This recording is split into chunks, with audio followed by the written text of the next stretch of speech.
انا خلقناکم من ذکر و انثی، پوری کی پوری کائنات کو ایک مرد اور ایک عورت سے اللہ نے پیدا کیا ہے۔ وَجَعَلْنَاكُمْ شُعُوبًا وَقَبَائِلَ لِتَعَارَفُوا، یہ خاندان، یہ قبیلے تعارف کے لیے بھی بنائے ہیں۔ ان اکرمکم عند اللہ اتقاکم، اگر آپ مناسب سمجھے تو یا ان بچوں کو باہر نکال دیں یا ان پہ کنٹرول کر لیا جائے، دین کی مجلس میں شور اچھا نہیں ہوتا۔ ان اکرمکم عند اللہ اتقاکم، اللہ کے ہاں عزت والا وہ ہے جو تقوی میں بلند ہے۔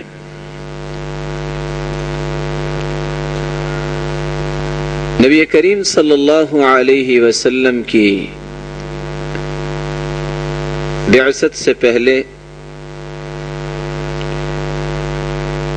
زمانے جاہلیت میں انسانیت کس جبر اور ظلم کا شکار تھی اور کس محرومی کا شکار تھی، اس کا ایک پہلو عورت کے ساتھ ظلم و جبر کا ایک نمونہ بھی ہے کہ نبی کریم صلی اللہ علیہ وسلم کی بعثت سے پہلے وہ عورت جس سے اللہ سبحانہ و تعالی نے پوری کائنات کی تخلیق کی ہے، اس کو ایک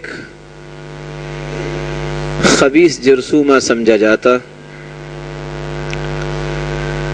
اور اس کی محرومیوں کی ایک انوکھی داستان ہے۔ قرآن مجید نے اس کو بیان کرتے ہوئے اس بات کی وضاحت کی ہے، وَإِذَا بُشِّرَ أَحَدُهُمْ بِالْأُنْثَى ظَلَّ وَجْهُهُ مُسْوَدًّا وَهُوَ كَظِيمٌ۔ جاہلیت کے اندر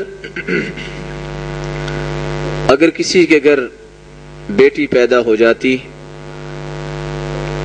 اس کا چہرہ سیاہ ہو جاتا اور وہ شرمندگی محسوس کرتے ہوئے لوگوں سے چھپتا نظر آتا۔ يَتَوَارَى مِنَ الْقَوْمِ مِنْ سُوءِ مَا بُشِّرَ بِهِ أَيُمْسِكُهُ عَلَى هُونٍ أَمْ يَدُسُّهُ فِي التُّرَابِ، لوگوں سے چھپتا اور حتیٰ کہ اگر برداشت نہ کر پاتا تو اپنی بیٹی کو زندہ ہی درگور کر دیتا۔ بیٹی کا ایک پہلو تو جاہلیت کا ہے اور ایک اسلام نے اس کو جس عظمت سے نوازا ہے۔ ہم ان دو پہلوؤں کو پیش کرنے کے بعد اس نتیجے تک پہنچ سکتے ہیں کہ اسلام میں عظمت ہے یا جاہلیت کے امور کو دوبارہ اختیار کرنے میں عظمت ہے، جیسا کہ آج کل مسلمان بھی بھول کر انہی کاموں کو اختیار کرنے میں اپنی عظمت سمجھتے ہیں جن اتھا گہرائیوں سے نکال کے اسلام نے اس کو عظمت کا تاج پہنایا۔ ایک وہ وقت تھا کہ اگر کسی انسان کی والدہ زندہ ہوتی، والد دنیا سے چلا جاتا، تو عورت کے ساتھ ایسا سلوک بھی موجود تھا کہ بیٹا ہی اپنی ماں کے ساتھ نکاح کر لیتا اور اپنی چادر اس کے سر پہ رکھ دیتا۔ قرآن مجید نے اس بات سے بھی منع کیا، وَلَا تَنْكِحُوا مَا نَكَحَ آبَاؤُكُمْ مِنَ النِّسَاءِ إِلَّا مَا قَدْ سَلَفَ۔ ایک وہ وقت تھا کہ جب عورت کے ساتھ ایک عجیب سا ظلم ہوتا، ایک ہی عورت کے ساتھ 10 لوگ شادی کر لیتے اور انسانیت کے اس احترامی تعلق سے نکل کر حیوانیت کے پہلو کو اختیار کیا جاتا۔ قرآن مجید نے اور اسلام کے آ جانے کے بعد اس کو بھی حرام قرار دے دیا گیا۔ اسلام سے پہلے جاہلیت کے اندر لوگ چپکے سے کسی سے شادی کر لیتے.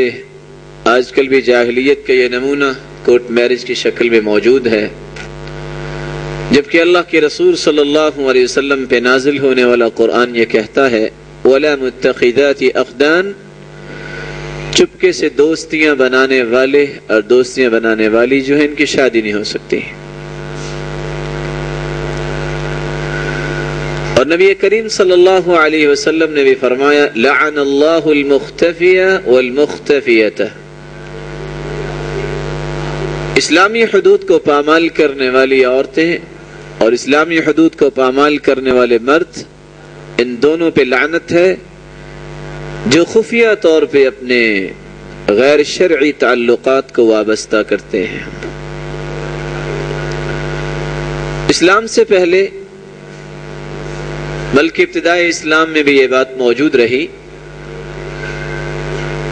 عورت کا احترام کچھ اس انداز سے تھا کہ چند ایام کے لیے ہی اس سے شادی کر لی جاتی اور پھر اس کو فارغ کر دیا جاتا. نبی کریم صلی اللہ علیہ وسلم نے فرمایا الا وان اللہ حرمها الى یوم القیامہ، یہ نکاح متعہ اب حرام ہے اور قیامت تک یہ حرام ہے، کسی مسلمان کے لیے اب جائز نہیں رہا. اسلام سے پہلے عورت کی کسی نزاکت کا خیال نہ کیا جاتا، بلکہ ایک شخص اپنی بیٹی کا نکاح اس شرط پہ دیتا کہ تم اپنی بیٹی کا نکاح مجھے دو. نتیجتاً جب ایک بیٹی کے ساتھ کوئی معاملہ ہوتا تو دوسرا گھر بھی اسی کی وجہ سے اجڑ جاتا.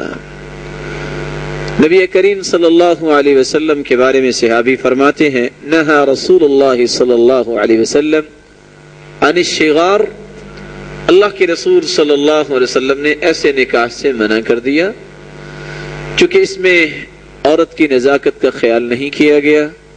اور اسلام ایک ایسا عظیم دین ہے جو جہاں مرد کے حقوق کا خیال کرتا ہے وہاں عورت کو بھی عظمت کا تاج پہناتا ہے. اسلام سے پہلے یہ رواج عام تھا کہ ایک شخص اپنی بیوی کو طلاق دے دیتا اور طلاق شرعی بھی نہ ہوتی، بلکہ ایک ہی مجلس میں بہت ساری طلاقیں دے دی جاتی، 3 سے بھی زائد بلکہ 100 کی تعداد میں طلاقیں پیش کی جاتی. اور پھر اس بیوی کو اپنے لیے حلال کرنے کے لیے ایک حلالے کی ایک ناجائز شکل انہوں نے نکال رکھی تھی. اللہ کے رسول صلی اللہ علیہ وسلم نے فرمایا لعن اللہ المحلل والمحلل له، اللہ کی اس مرد پہ لعنت ہے جو حلالہ نکالتا ہے اور اس شخص پر بھی لعنت ہے جس کے لیے اس عورت کو حلال کیا جاتا ہے. اسلام نے اس سے بھی منع کر دیا کہ یہ بھی ایک حیوانیت کا پہلو ہے. انسان تو یہ بھی برداشت نہیں کرتا ایک مسلمان ہو کہ اس کی بیوی یا اس کی بیٹی کی طرف کوئی آنکھ بھی اٹھا کے دیکھے. یہ کیسے ممکن ہو سکتا ہے کہ ایک مسلمان اپنی ہی بیوی اور اپنی ہی بیٹی کو کسی کے سپرد کر دے. اسلام سے پہلے اس بات کا بھی خیال نہ کیا جاتا. ایک ہی گھر میں خالہ اور اس کی بھانجی اکٹھی ہو جاتی. خالہ جو کہ بمنزلت الام ہے، والدہ کی اس کے مقام اسلام نے اس کو نوازا ہے، تو گویا کہ بیٹی اور ماں جو ہے ایک ہی گھر میں اکٹھی نہیں ہو سکتی. اسلام نے اس کو منع کر دیا. اسی طرح وہ معزز رشتہ جو والد کی بہن کا رشتہ ہوتا ہے اس کے ساتھ اس کی بھتیجی کو ایک گھر میں اکٹھا کر لیا جاتا. اسلام نے اس نزاکت کا بھی خیال رکھا اور اس کو بھی ناجائز قرار دے دیا. نبی کریم صلی اللہ علیہ وسلم کے بارے میں صحابی کہتے ہیں نہا رسول اللہ صلی اللہ علیہ وسلم ان تنکح المرأة على عمتها ولا على خالتها، نہ کسی عورت کو اس کی خالہ کے ساتھ ایک گھر میں جمع کیا جائے گا نہ اس کی پھپھو کے ساتھ اس کو جمع کیا جائے گا. اسلام سے پہلے لوگوں کی کیفیت کچھ عجیب تھی.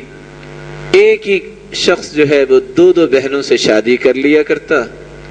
اسلام نے اس بات کو بھی منع کر دیا وَأَن تَجْمَعُوا بَيْنَ الْأُخْتَيْنِ إِلَّا مَا قَدْ سَلَفَ. دو بہنیں ایک گھر میں نہیں رہ سکتی. ان کے قلبی رجحانات کا احترام کرتے ہوئے اسلام نے اس کو بھی ناجائز قرار دے دیا. اسلام کے آ جانے سے پہلے عورت کا مقام یہاں تک تھا کہ ایک شخص بغیر کسی قید کے 8 عورتوں سے شادی کر لیتا. اسلام نے اس کی تقیید اور تعیین فرمائی اور کہا کہ سنت یہی ہے کہ انسان اگر عدل و انصاف کی قوت رکھتا ہے اور اسلامی شعائر سے اس کی واقفیت اور تعارف ہے اور واقعتاً سنت کو زندہ کرنا چاہتا ہے اور کسی قسم کا خلل اور نقص کا خطرہ نہیں ہے تو پھر 1 سے 2 تک سفر کر سکتا ہے. بصورت دیگر اس کو ایک پر ہی اکتفا کرنا چاہیے. اگر وہ سنت کے اس پہلو کو روز روشن کی طرح سمجھ چکا ہے اور عدل و انصاف کے جمیع تقاضوں کو پورا کر سکتا ہے تو صرف 4 تک گنجائش اس کے پاس موجود ہے. اسلام سے پہلے عورت کے ساتھ جو ایک اور ظلم کیا جاتا وہ مالک جن کے پاس لونڈیاں ہوتی، بلکہ وہ لوگ کبھی اپنی ہی بیٹیوں کو اس بات میں مجبور کرتے کہ وہ اپنے گھروں پہ جھنڈے لگا لیا کرتی اور کھلے عام لوگوں کو برائی کی دعوت دیتی.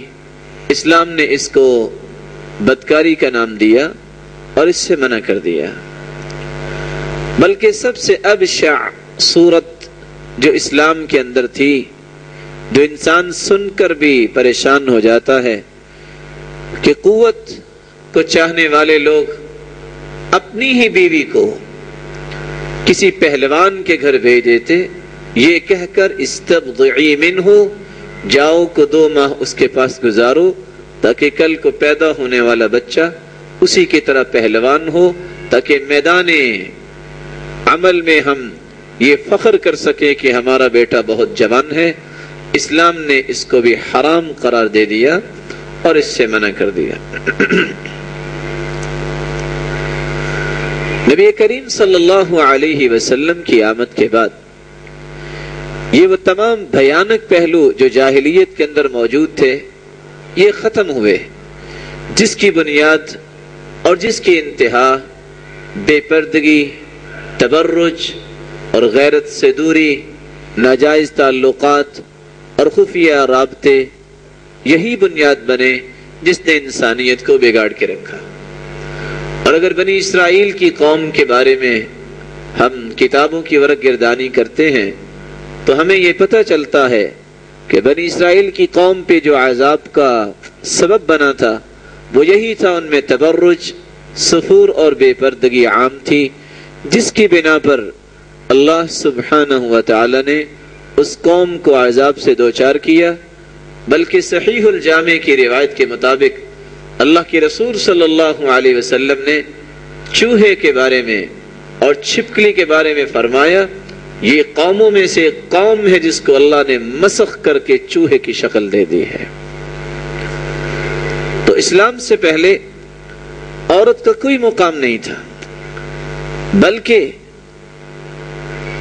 تعجب تو اس بات پر ہے کہ اس کو وراثت